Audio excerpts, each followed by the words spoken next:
Hello everyone, and welcome to Marriage is Not the End. Today's story comes from a listener submission.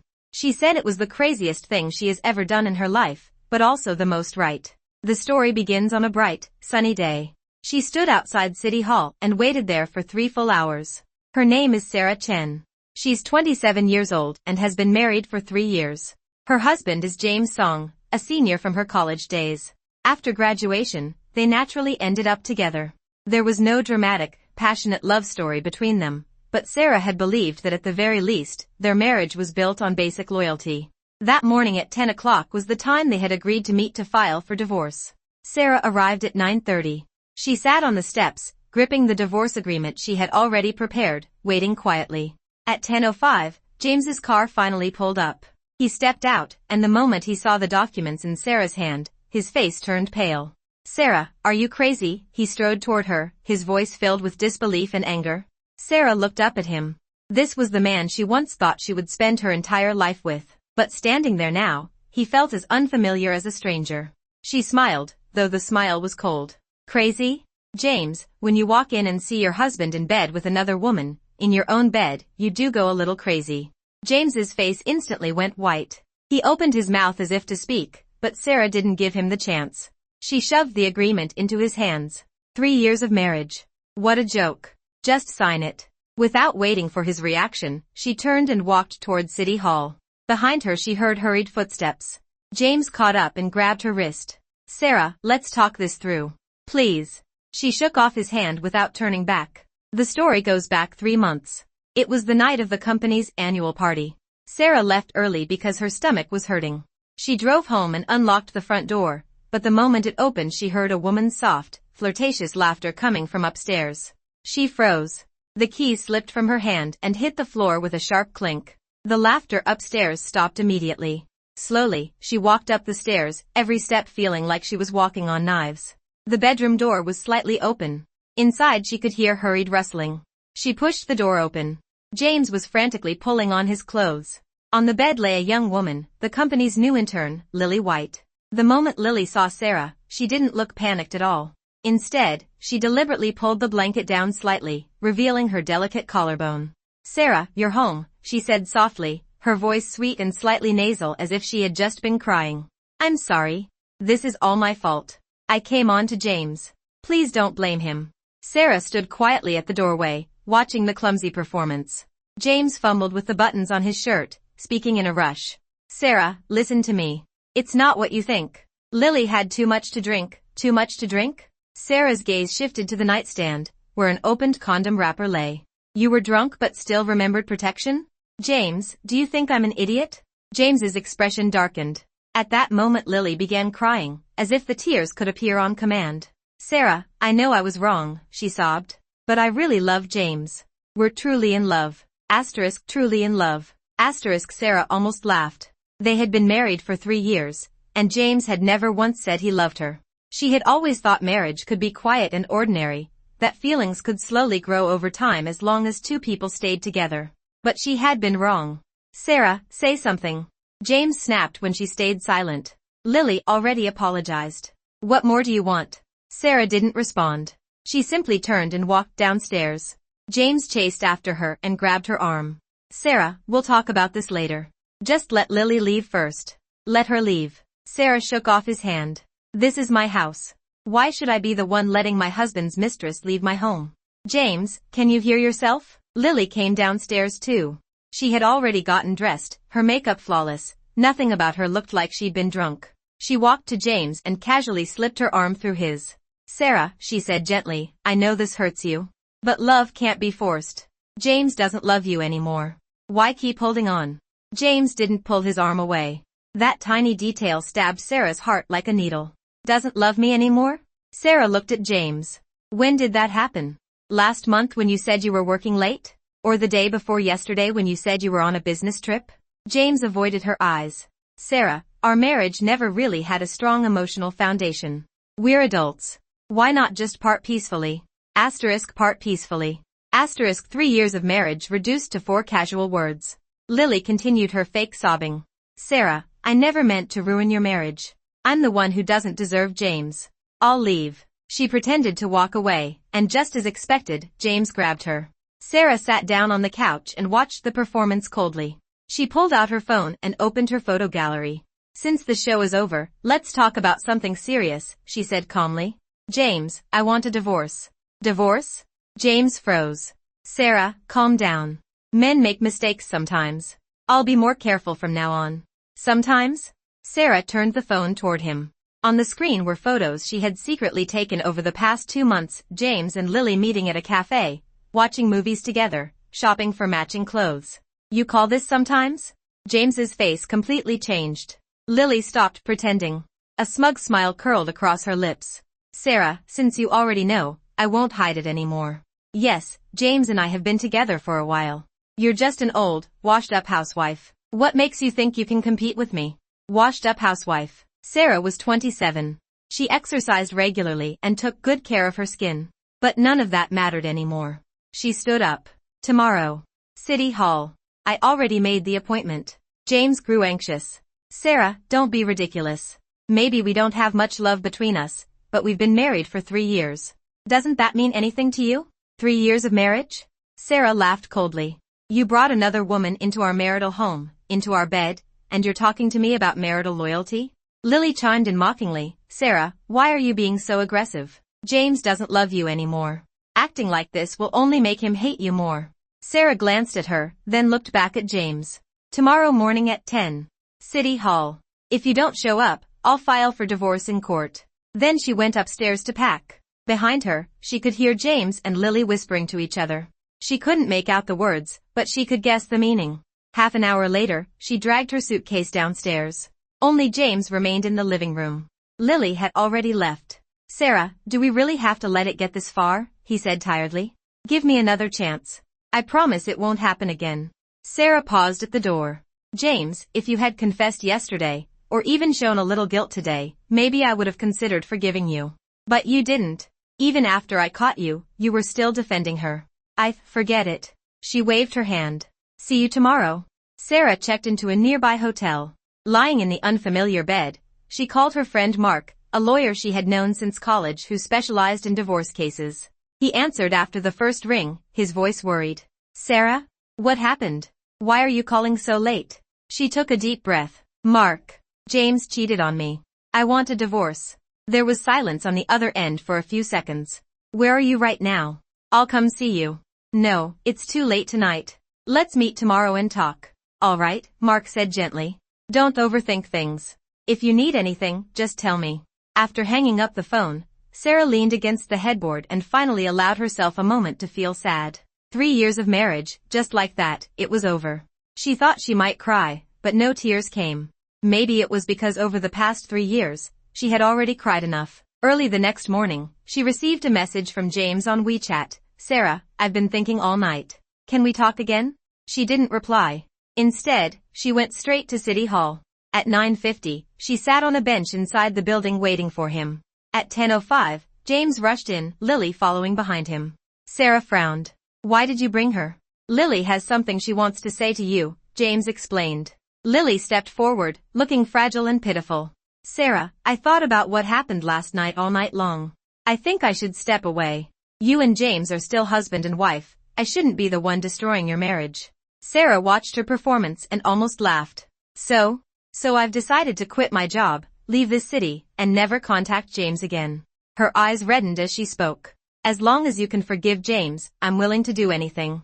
James chimed in from the side. "Sarah, look, Lily's willing to sacrifice everything. Just forgive me this once. I promise it will never happen again." Sarah listened quietly to both of them and then asked calmly, "Are you done acting?" Both of them froze. She stood up. "James, do you really think I'm that stupid? Yesterday you were in bed together, and today you're here performing some tragic love drama?" "Sarah, Lily is sincere," she interrupted.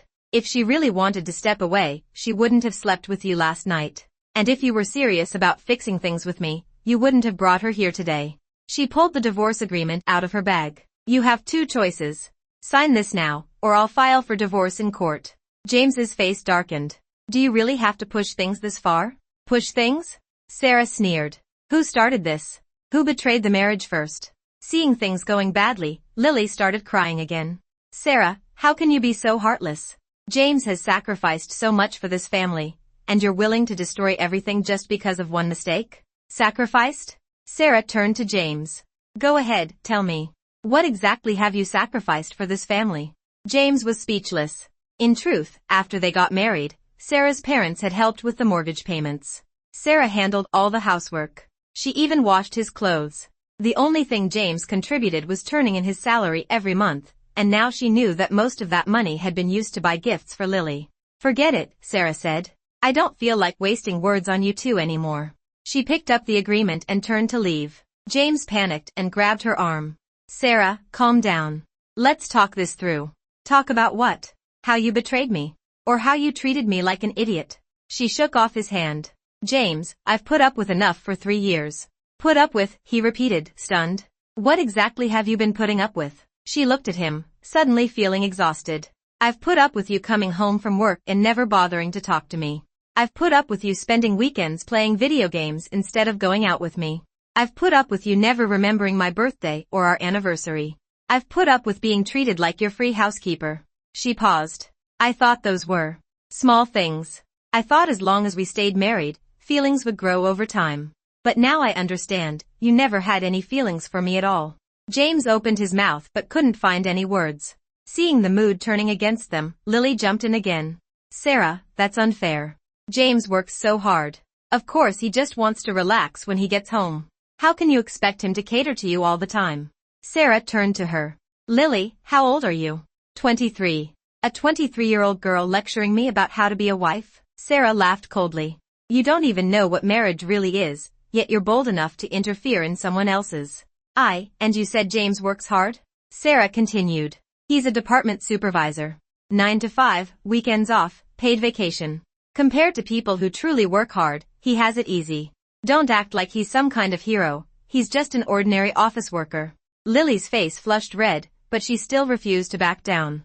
Then why don't you try improving yourself instead of expecting others to accommodate you?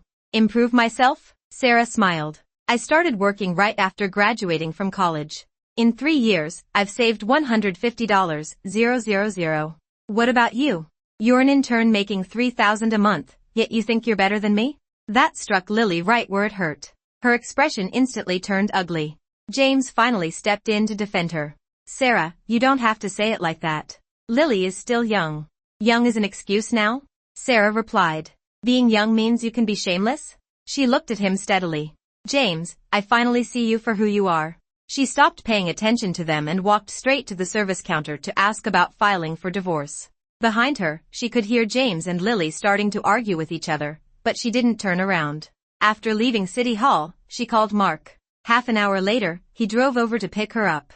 In the car, she told him everything that had happened, from yesterday until now. Mark stayed silent for a long time after hearing the whole story. Sarah, he said finally, have you made up your mind? Are you really going through with the divorce? Yes, she replied. I've decided. All right. Then I'll handle the case for you. He glanced at her. I'll help you get everything you deserve. Sarah nodded, finally feeling a bit of relief. At least she wasn't fighting this battle alone. James probably never thought she would actually file for divorce. When he received the court summons, he stormed straight into her office at work. Sarah, are you out of your mind? You're really taking this to court, he shouted, slamming his hand on her desk. Her coworkers all turned to look. Sarah felt embarrassed. James, this is my workplace. Please control yourself, she said calmly. Control myself, he scoffed. You're suing me and you're talking to me about control? You cheated first. What's wrong with me filing for divorce? She closed her laptop. If you want to talk, let's talk outside. They went to a cafe downstairs from her office building. As soon as they sat down, James began blaming her. Sarah, I know I made a mistake, but aren't you being too heartless? We're still husband and wife. Can't we settle this privately? Privately, she said, lifting her coffee cup. You mean like yesterday, when you brought your mistress to put on a show for me? Lily isn't my mistress. We're serious about each other, he said, though his eyes shifted nervously. Sarah smiled. Serious? Then when are you two getting married? James froze. What's wrong? Nothing to say, she continued. Didn't think that far ahead? Or were you just planning to have some fun? He stammered, unable to answer. James, she said calmly, you can't even fool yourself, and you think you can fool me? She set down her coffee. You just think I'm easy to bully. You cheated, and you still expect me to forgive you so you can keep living your comfortable life. That's not what I meant. Oh really? Then why don't you want a divorce? If you truly love Lily, getting divorced should be good news for you. James had no response. Sarah knew exactly why he didn't want the divorce. It was simple, he didn't want to lose his free housekeeper.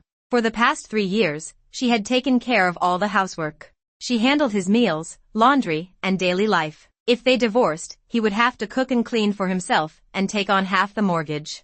And Lily was only 23, still at an age when she wanted to have fun. There was no way she would be willing to cook and wash his clothes for him. Sarah, James said softly, his tone finally weakening, I admit I've been selfish. But can't we give each other another chance? Another chance, she sneered. James, why didn't you think about giving me a chance before you cheated? And do you really think I would trust you again, she said, looking straight at him. Today you betrayed me for Lily. Tomorrow you could betray her for someone else. James's face darkened. What are you implying? Exactly what it sounds like, she replied, standing up. James, there's no future for us anymore. Just as Sarah was about to leave, James suddenly said, Sarah, do you really think you'll find someone better after the divorce? You're already 27. What kind of competitiveness does a woman your age have in the dating market? She stopped and turned around to look at him. So what you're saying is that I should be grateful you were willing to marry me? I didn't say that, he replied, though his words only became harsher. But that's the reality. Other than looking decent, what advantages do you even have? Your family background is average, your job is average, your education is average. Women like you are everywhere. Sarah listened quietly. Strangely, she didn't feel angry. Instead, she felt a sense of relief. James, thank you, she said sincerely. He froze. Thank me for what? For letting me see who you really are. She smiled. For 3 years, I kept thinking maybe I wasn't good enough, that's why you treated me so coldly. Now I finally understand. It's not that I'm not good enough, it's that you're not worthy. What did you say? A man who betrays his wife. A man who cheats and still feels justified. A man who insults his wife to threaten her. She looked straight at him. Tell me, what part of you is worthy of me? James's face turned pale with anger. Sarah, don't get so full of yourself. Full of myself? She took out her phone. I just recorded everything you said. I'll play it in court tomorrow. Let's see what the judge thinks about a man like you. James's expression instantly changed. Sarah, what about me? She slipped the phone back into her bag. James, do you think I'm still the naive girl I was 3 years ago? You're wrong. I've changed. And she had. 3 years in a cold, loveless marriage, 3 years of emotional torment, had turned her from a naive girl into a practical woman. She no longer fantasized about love or hoped he would change. All she wanted now was a life of her own. Sarah, can't we what? Not get divorced, she interrupted. James, you don't get a choice. Either we sign the papers, or we settle this in court. You decide. Then she walked away. Behind her, she heard James calling her name, but she didn't turn back. When she returned to the office, she received a call from Mark. Sarah, James's lawyer contacted me. They want to settle out of court. Settle, she sneered. What are their terms? The house goes to you, but you take on the entire mortgage. The savings are split 50-50, but you drop the claim that he transferred marital assets. Transferred assets, she frowned. What do you mean? I checked your accounts. Over the past 6 months, James transferred more than $80,000 out of the joint account. Technically that money should be included in the division of assets, but their condition is that you let it go. Sarah's hands trembled with anger. More than $80,000, all spent on Lily. I refuse, she said through clenched teeth. Mark, I'm fighting this case to the end. Good. I support you, Mark replied firmly. Sarah, I'll help you get every penny you deserve. After hanging up, she sat in her office chair, her emotions tangled. 3 years of marriage, ending in a courtroom. But she didn't regret it. Some roads are meant to be walked alone. The night before the trial, Lily sent her a message on WeChat. Sarah, can we talk? Sarah ignored it. Another message followed. I'm downstairs at your building. Can we meet for a moment? Sarah looked down from the window and saw Lily standing under a streetlight. She went downstairs to meet her. Say what you want to say, Sarah said directly. Lily wore a white dress, looking fragile and innocent. Sarah, the trial is tomorrow, she said softly. I just want to persuade you one last time. Do you really want things to get this ugly? Ugly? Sarah sneered. Who made things ugly in the first place? I know it's my fault, Lily said, her eyes reddening again. But love can't be forced. James and I truly love each other. Why can't you just let us be together? Let you? Sarah almost laughed. Lily, let's get one thing straight. I'm James's wife. You're the other woman. You're the one who destroyed my marriage, not me stopping you from loving each other. But James stopped loving you a long time ago. Your marriage was already empty. I just helped him find love again, Lily said, sounding completely justified. Sarah was genuinely stunned by the audacity. Lily, you're 23. Who taught you to say things like that? She hesitated. No one. These are my true feelings. Your true feelings? Sarah laughed. A woman who truly loves a man would still stay with him knowing he has a wife? Lily, stop pretending you're innocent and pure, Sarah said coldly. You're just a shameless mistress. Then she added, and do you really think James loves you? Lily's face changed instantly. What do you mean? Do you know why he refuses to divorce me? Sarah asked, looking directly into her eyes. Because he doesn't want to lose his free housekeeper. That's not true. Lily shouted. Not true? Sarah pulled out her phone. Let me show you something. She opened a chat record between James and one of his friends, something she had discovered on his phone the day before. Read what he says about you. Lily took the phone. As she scrolled through the messages, her face grew paler and paler. The messages read, Bro, I'm in a tough spot. My wife wants a divorce, but my mistress wants to get married. Haha, serves you right. Who told you to play with fire? The problem is my wife is too useful. She handles all the housework and turns in her salary every month. It'd be a shame to lose that. What about the mistress? She's young and pretty, but she spends a lot of money. And at her age, do you think she's ready to settle down?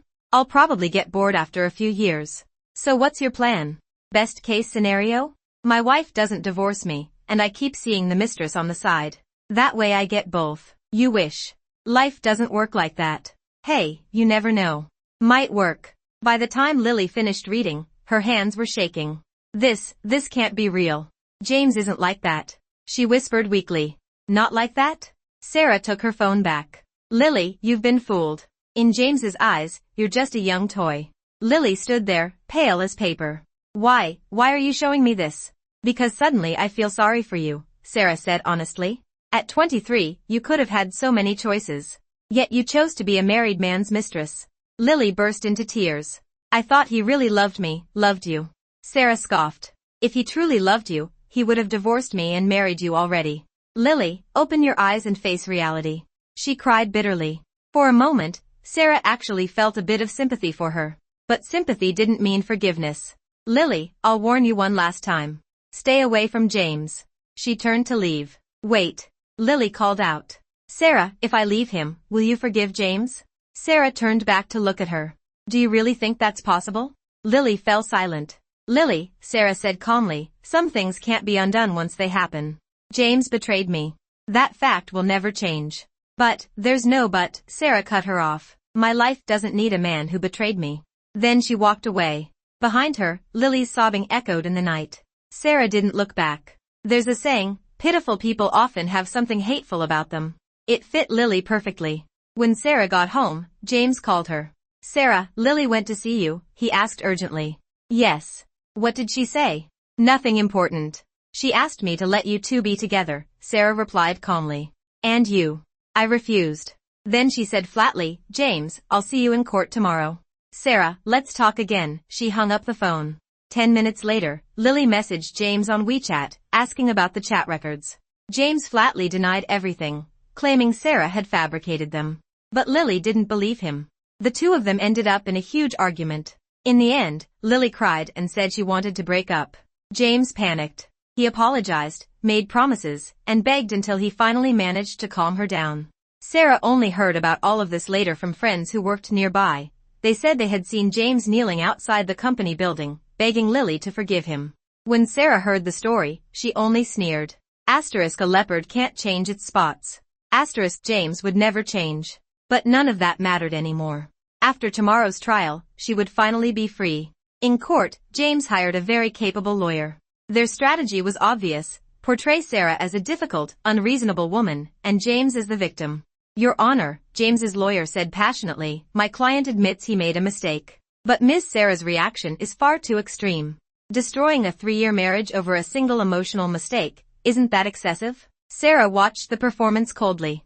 Mark stood up to respond. Your Honor, betrayal of marriage is a serious matter. Miss Sarah has every right to request a divorce. Furthermore, based on our investigation, Mr. James's affair was not a momentary lapse, it was a long-term pattern of betrayal.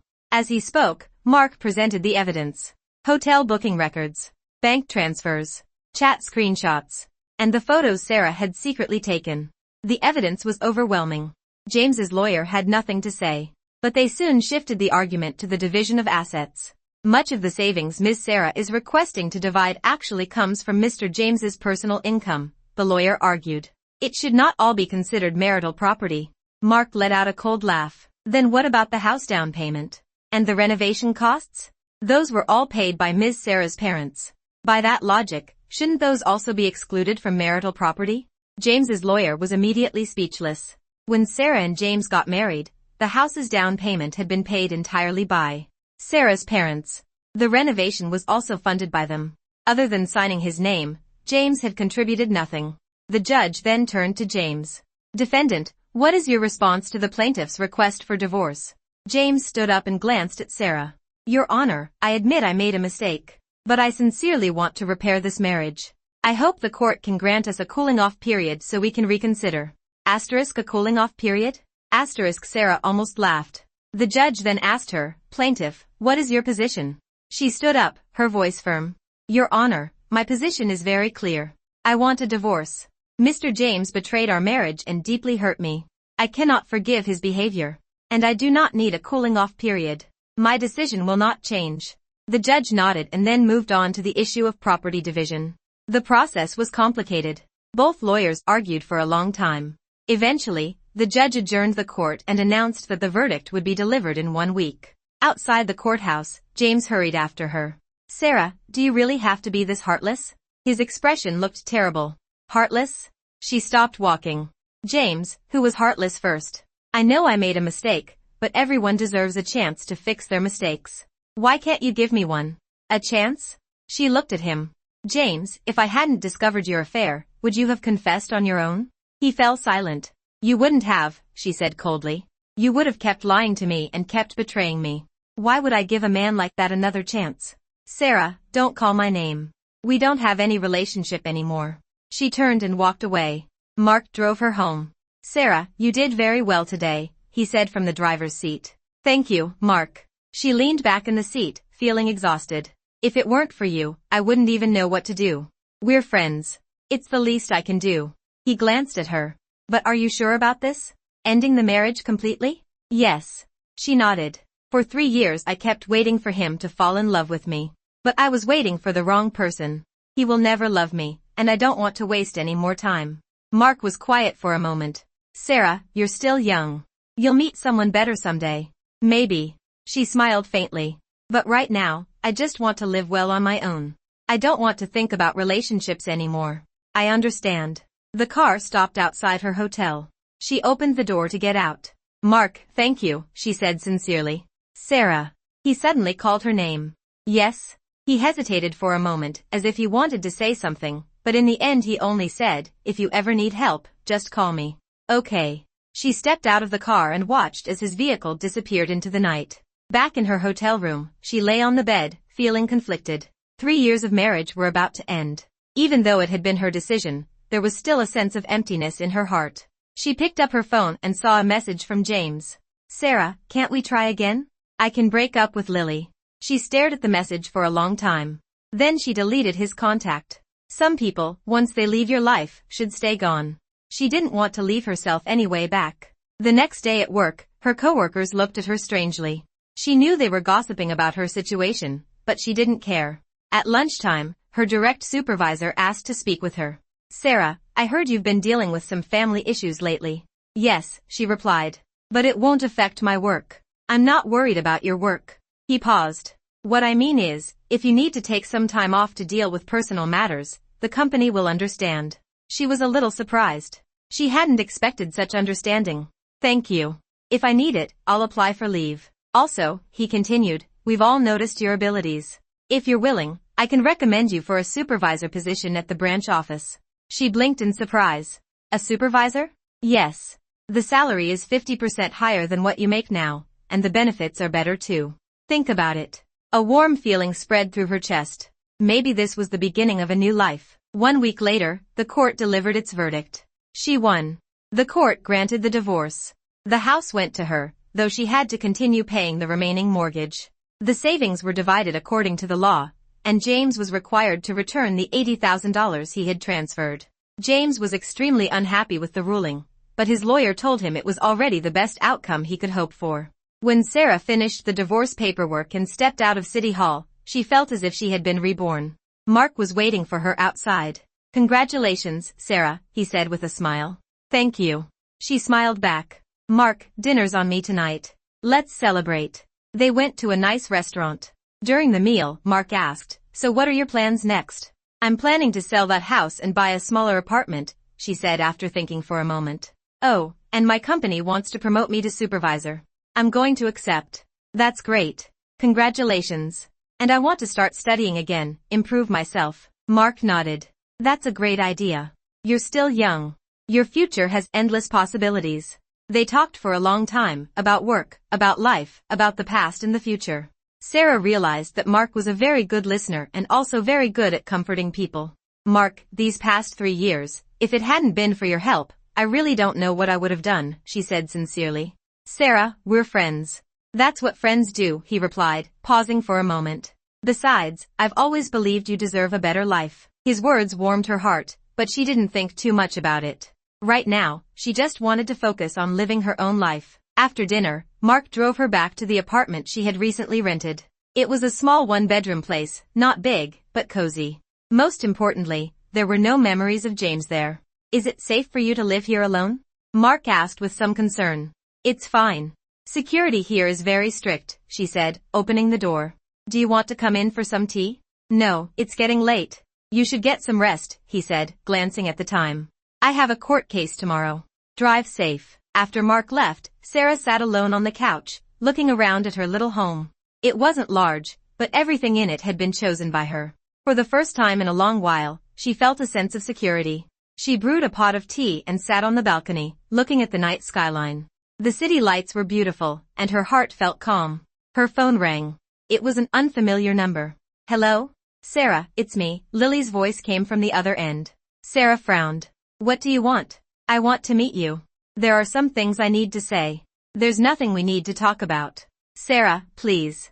Just this one last time," Lily begged. Sarah thought for a moment, then agreed. "Tomorrow at 3 in the afternoon. The cafe we went to before." "Okay. Thank you." After hanging up, Sarah felt a little curious. Why would Lily want to see her? The next afternoon, she arrived at the cafe on time. Lily was already there waiting for her. She looked exhausted, her eyes swollen and red, clearly she had been crying. "Sarah, thank you for agreeing to meet me," Lily said weakly. "Just say what you came to say," Sarah replied. "I broke up with James," Lily said quietly, looking down. Sarah was a little surprised, but she didn't show it. "And what does that have to do with me?" "The chat records you showed me that day were real. I confronted James about them. At first he denied it, but in the end he admitted it." She lifted her head to look at Sarah. "Sarah, I'm sorry. What's the point of saying that now? I know it doesn't change anything, but I still have to say it." Tears began falling again. "I always thought James truly loved me. I never imagined I was just a toy to him." Sarah listened quietly. "Sarah, you know what?" Lily said through her tears. "When I learned the truth, I finally understood how you must have felt. Being betrayed by the person you trust the most, it hurts so much." "So?" Sarah's tone remained cold. "I want to apologize. Sincerely." Lily stood up and bowed deeply. "I'm sorry. I destroyed your marriage. I was naive and selfish." Watching her like this, Sarah felt a complicated mix of emotions. "Lily, an apology doesn't change anything," she said. "I know. But I still needed to say it." Lily wiped away her tears. "Sarah, now I finally understand why you would rather get divorced than forgive James." "Oh, because someone who betrays you will never be trustworthy again," Lily said bitterly. "Now I understand that feeling too." Sarah nodded. "At least you figured it out." "I'm leaving this city," Lily said. "I'm going to start over somewhere else. But before I go, I want to ask you one question." "What is it?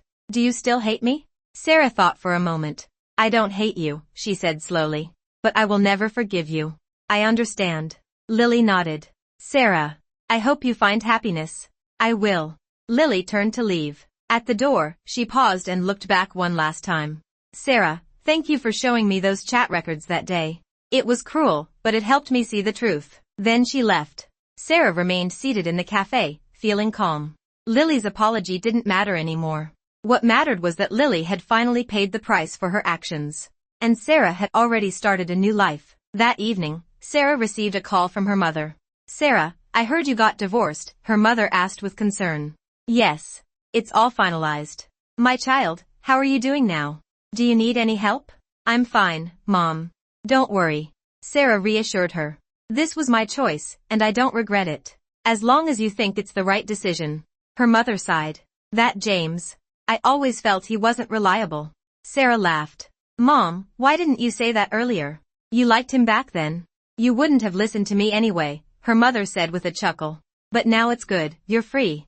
Yes, Sarah said softly. I'm free. They talked for a long time. After hanging up, Sarah felt even lighter. Her family's support gave her more confidence to face her new life. During the first month after the divorce, her life became very fulfilling. At work, she officially became a supervisor. Her salary increased significantly, and the new responsibilities were more challenging. In her personal life, she signed up for yoga classes and English lessons. After work every day, she always had something to do. On weekends, she went shopping or to the movies with friends, or stayed home reading books and listening to music. The life was peaceful and satisfying. But that peace was broken by James. One evening she was reading at home when the doorbell rang. She assumed it was a delivery, but when she opened the door, she saw James standing there. How did you find where I live? She asked, frowning. I asked one of your coworkers. He looked terrible, unshaven, with bloodshot eyes. What do you want? She didn't invite him inside. Sarah, I want to talk. There's nothing left to talk about. Sarah, I was wrong. I really know I was. Wrong. Suddenly, he dropped to his knees. Please give me one more chance. Let me start over. The sight startled her. She quickly pulled him up. James, are you crazy? Why are you kneeling in the hallway? I'm not crazy. I just want my wife back. He grabbed her hand. Sarah, I've already broken up with Lily. Let's start over. She pulled her hand away. James, we're divorced. Legally, we have no relationship anymore. Law is law, but the feelings between us, what feelings? She scoffed. James, you were the one who said our marriage had no emotional foundation. That was said in anger. That's enough. She cut him off. James, why are you really here? He was silent for a moment. Sarah, I want to remarry you. Remarry? She almost laughed. James, do you hear yourself? I've thought about it carefully. His expression was serious. During this time living alone, I realized that without you, I'm nothing.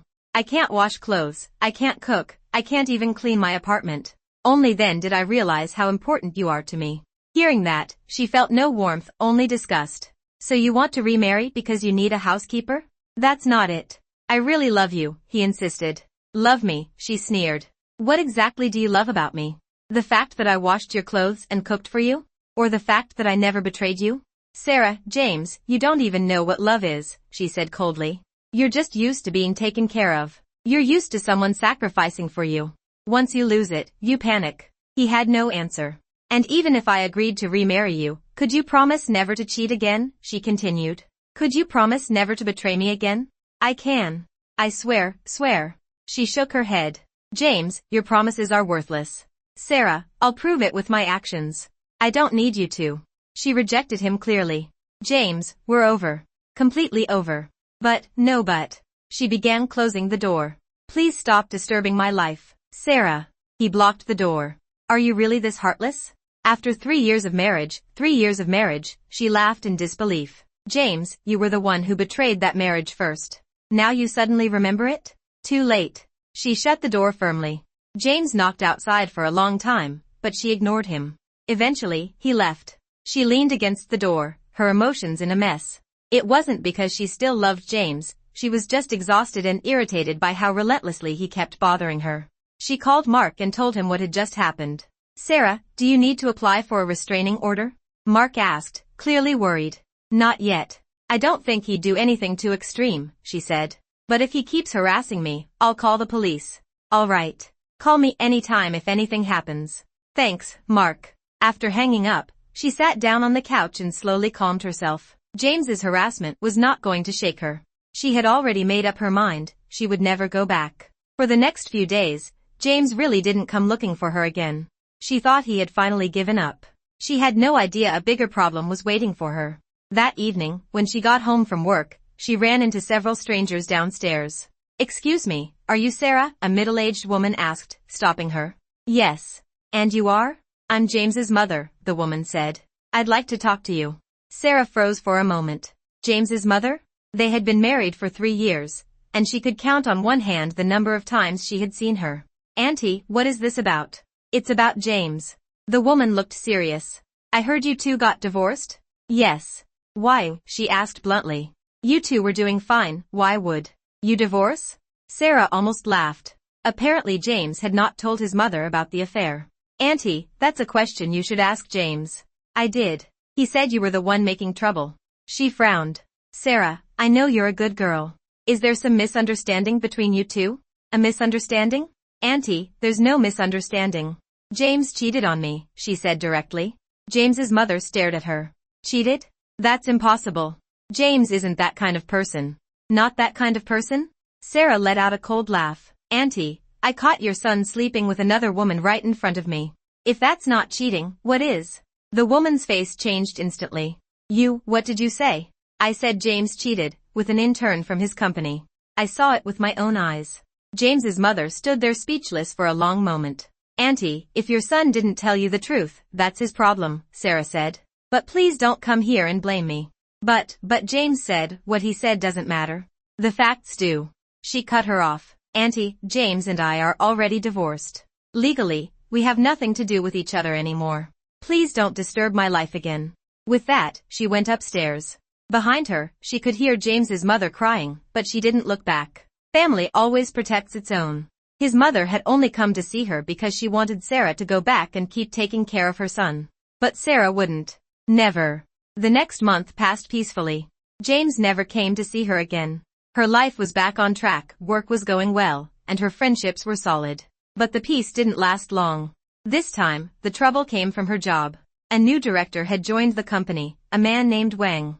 Rumor had it he had been parachuted in and had powerful connections.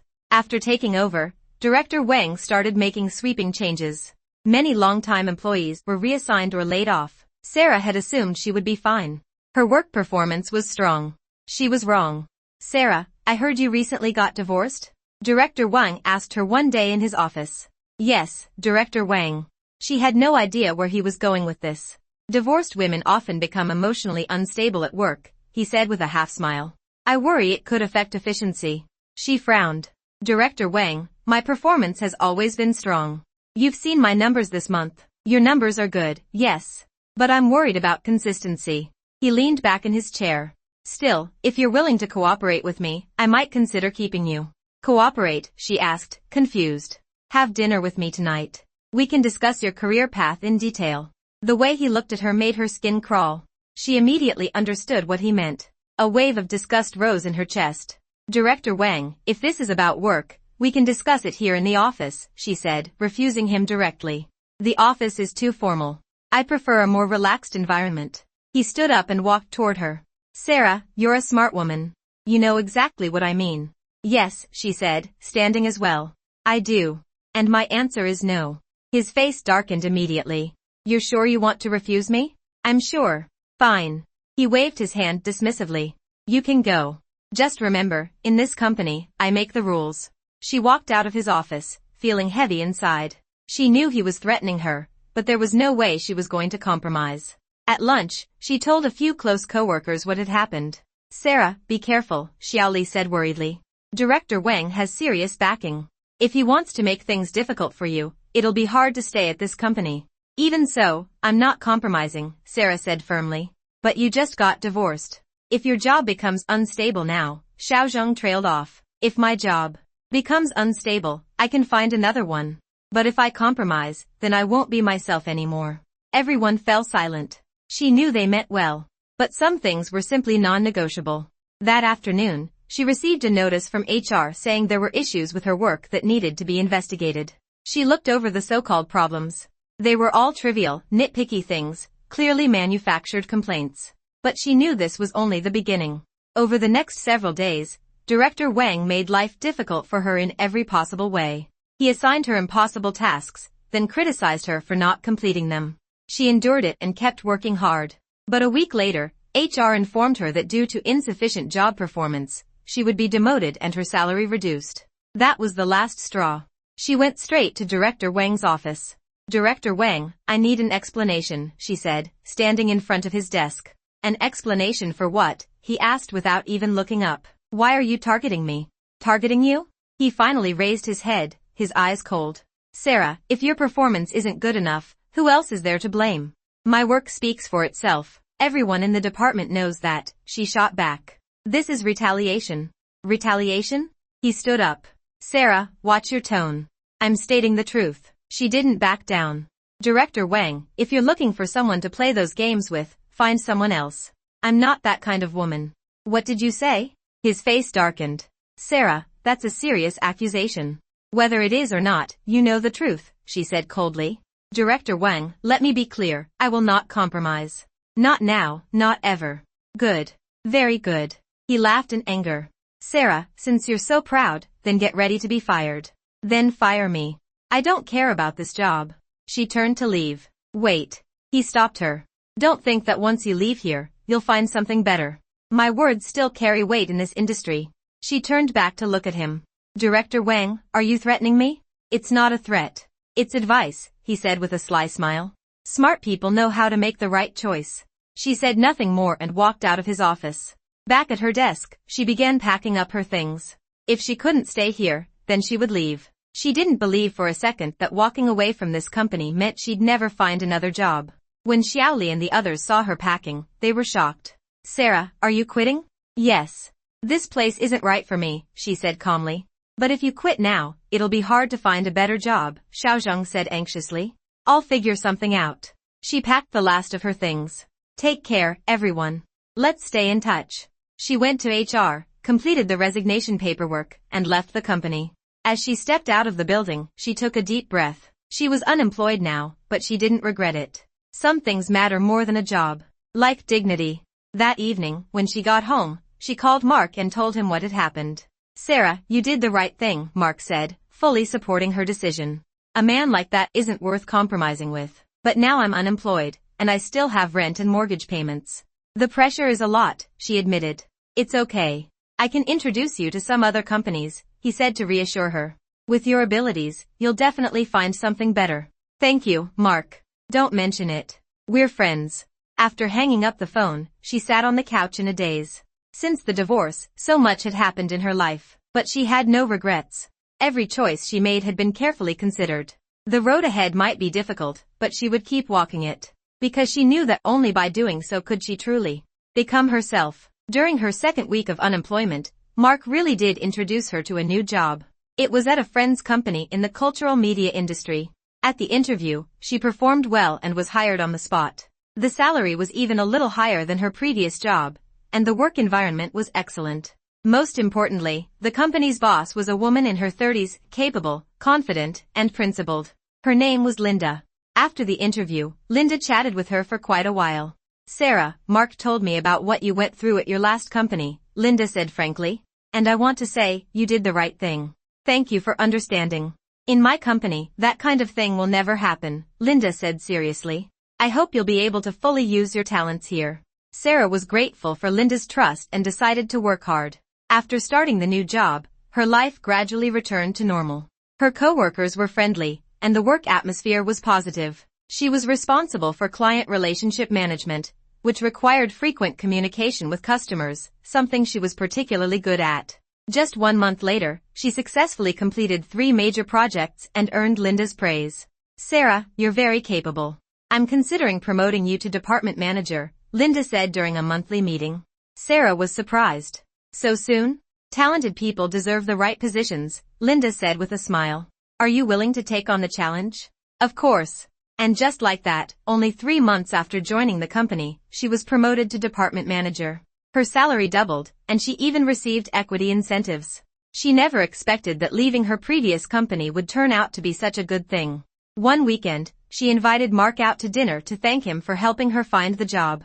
Mark, if it weren't for you, I wouldn't have found a new job so quickly, she said sincerely. That's your own ability. I just made the introduction, he said, waving his hand. And Linda told me your performance has been outstanding. I really like my current job. Every day feels meaningful. I'm glad to see you doing well, Mark said, looking at her. Sarah, you seem more confident than before. Maybe it's because I finally found a life that suits me, she said with a smile. The divorce was painful, but it helped me rediscover who I am. That's good. They talked about many things: work, life, the past, and the future. Sarah realized once again that Mark was a truly good friend, gentle, reliable, and trustworthy. After dinner, Mark drove her home. Sarah, there's something I want to ask you, he said in the car. What is it? Have you thought about starting a new relationship? His voice sounded slightly nervous. She paused. Not for now. I want to focus on work for a while. I understand. He nodded. But if the right person appeared, would you consider it? She looked at him and suddenly understood. Mark, Sarah, I know it might not be appropriate to say this right now, he interrupted gently. But I have to tell you something. I like you, not as a friend, but as a man who likes a woman. She fell silent. I know you just went through a failed marriage, and you might not want to start a new relationship so soon, he continued. I can wait until you're ready. Mark, you don't have to give me an answer now. Take your time, he said, looking ahead at the road. I just wanted you to know how I feel. The car stopped in front of her apartment building.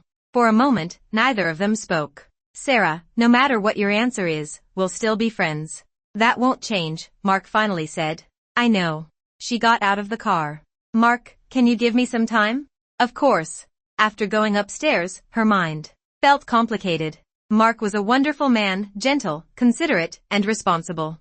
If this had been 3 years ago, she would have accepted his feelings without hesitation.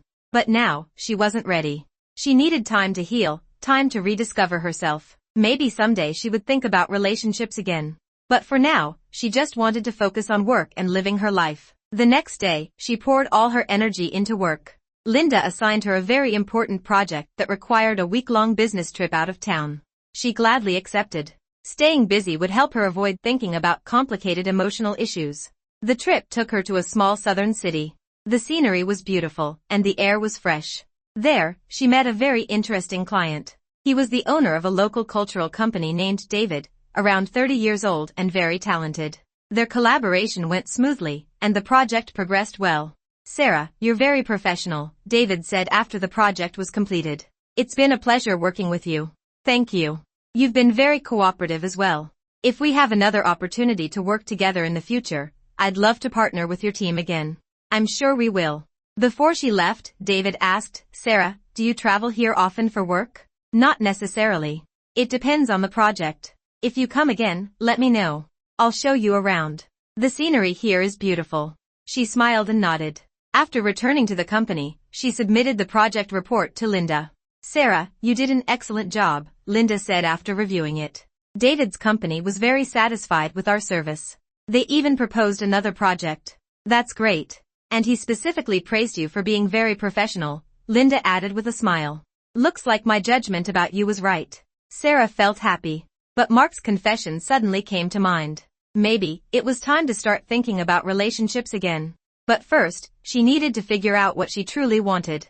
3 months later, she finally gave Mark an answer. It was a weekend, and she asked him to meet her at a park. Mark, I've thought it through, she said while sitting on a bench. Oh. He looked slightly nervous. I'm very grateful for everything you've done for me. You're a wonderful man, she said sincerely. But I think it's better if we remain friends. Mark was silent for a moment, then nodded. I understand. It's not because you're not good enough, she explained. It's just that I'm not ready yet. During this time I've thought a lot, and I realized I still need more time to grow and to figure out who I really am. I understand. He smiled, though it looked a little forced. Sarah, I respect your decision. Thank you for understanding. Can I ask you one question? He said. Of course. Is it because you haven't fully moved on from your previous marriage? She shook her head. No. I've completely let go of James. I just feel that right now I still need time to understand what kind of life I truly want. That's good. He let out a quiet sigh of relief. I was worried that what happened with James might make you stop believing in love. It won't, she said with a smile. When you meet the right person, you'll naturally want to try again. Then I hope you meet that person soon, he said sincerely. Thank you. They talked for a little while longer, the atmosphere relaxed and comfortable. Sarah was grateful that Mark was so understanding. Their friendship hadn't been affected by what happened. That evening, after she got home, she received an unexpected call. "Sarah, it's me," said James. She frowned. "What do you want?" "I just wanted to tell you something," he said in a low voice. "I'm getting married." She paused. "Married? To who?" "A woman I met through a blind date. She's 5 years younger than me and comes from a good family," he said. "The wedding is next month." "Oh. Congratulations," she replied calmly. "Sarah, don't you want to ask me why I'm getting married?" He sounded surprised by her reaction. "Why would I ask?" she said. "Your life has nothing to do with me anymore. I'm getting married because," he hesitated for a moment, "because I want to prove to you that I can be loyal to a woman." She laughed softly. "James, you don't need to prove anything to me. I have no interest in your life. But if there's nothing else, I'm hanging up," she interrupted. "I wish you a happy marriage." Then she ended the call. She couldn't quite describe the feeling. Maybe it was a small sense of relief. James was finally getting married. That meant he had truly moved on from their past. And she no longer had to worry about him bothering her again. The next day at work, she told a few close coworkers about the news. "What?